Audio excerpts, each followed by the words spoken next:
Hey guys, how's it going? This is the Bald Metal Nerd coming at you with the next video in my Metallica series.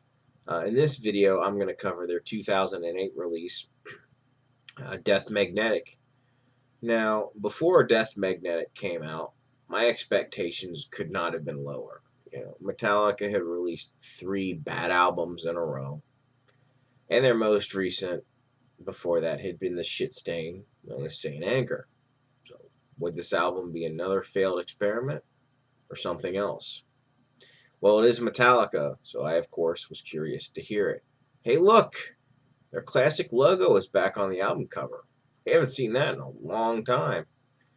It's only been, 5 years since Saint Anger, which honestly is about right for Metallica. You know, but let's see what, the album sounds like. It starts off with That Was Just Your Life. It's a fast and fairly enjoyable intro tune. After that, you got The End of the Line, a good up-tempo song. After that, you got Broken, Beaten, and Scarred, a fairly good mid-tempo song. After that, The Day That Never Comes. Now, in this song, they ape their style from One, which is a build-up to a crescendo. Overall, a solid song. After that, they did All Nightmare Long. It's a very good, fast song. Honestly, in my opinion, the highlight of the album. After that, Cyanide, a fairly good anthem-style song with a good groove. After that, The Unforgiven 3.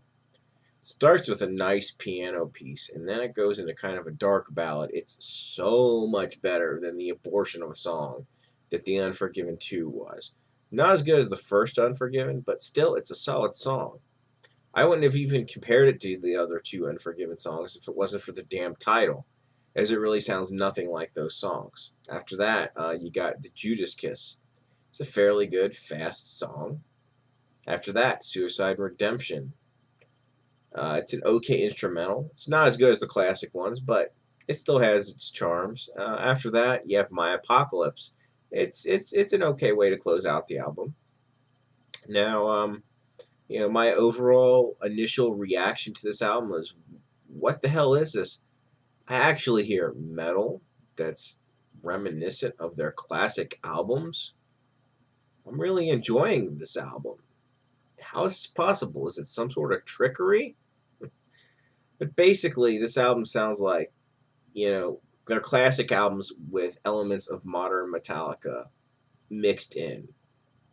Overall, this is a very solid album, and it's easily the best thing they've done since the Black Album. That's not much of an accomplishment in and of itself, considering what we're stacking this up against Load, Reload, and Saint Anger. The songs are good, but not truly groundbreaking or excellent.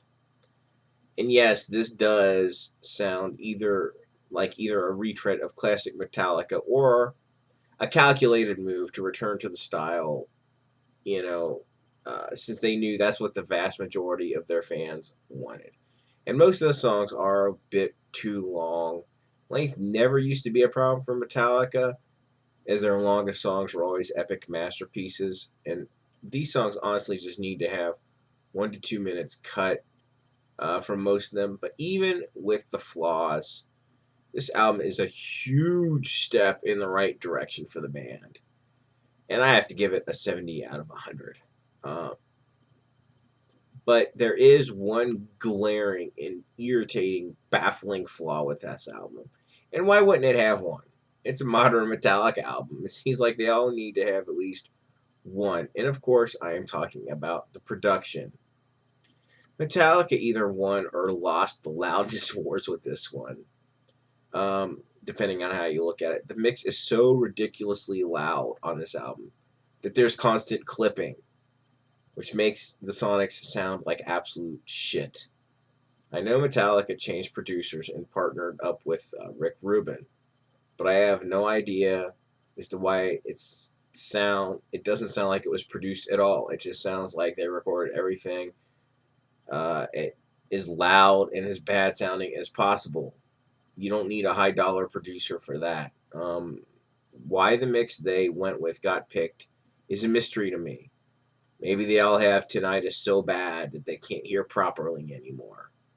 When this album came out, the bad mix was immediately noticed. Fans petitioned for a remixed version of this album, etc., and no one responded except for Lars. So you know his response was well thought out and reasoned.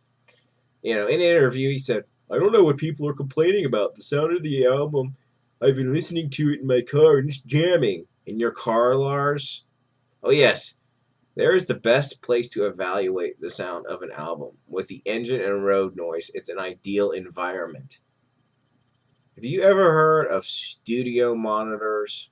Okay, if not those, how about a home stereo? Okay, if not that, what about headphones? No, your car. Yeah, you're right. That's all that matters. Lars is such a fucking tool. But to be fair to Lars, this is not the only time I've heard this ridiculousness.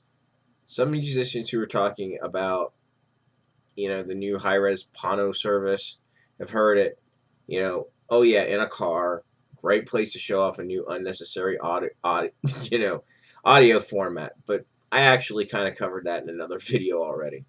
Now, is this a must-have? I would say yes, for a diehard Metallica fan, but with the warning that you don't buy it.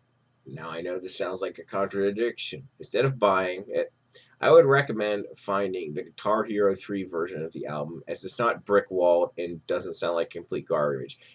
Basically, it's worth having in your collection, just not in CD or vinyl form. And yes, vinyl, folks, the vinyl sounds just as bad as the CD version.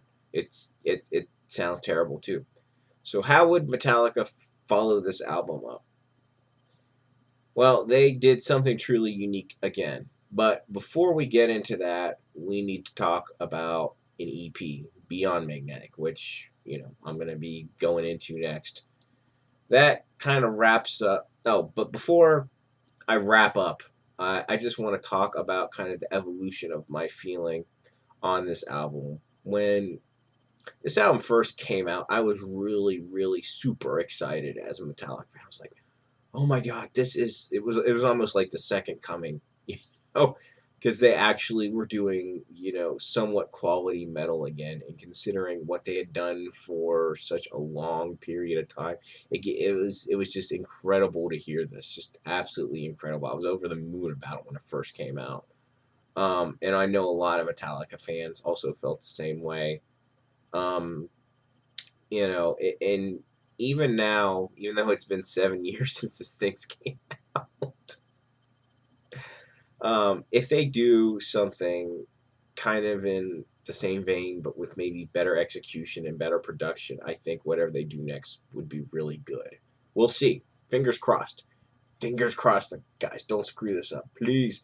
I got hope. But over time, my extreme enthusiasm for this album did drop some. When it first came out, if you had asked me to rate it back then, I might have rated it, like a 90 or something. But I'm realistic about it now. It's solid. It's a 70, but that's it. But anyway, that's enough of me yapping. That's gonna wrap this whole thing up. Sorry for jumping around, guys. I hope you guys enjoyed watching. If you did, please, thumbs up, comment, share, subscribe, all that fun stuff. Thanks for watching. I will catch you guys next time.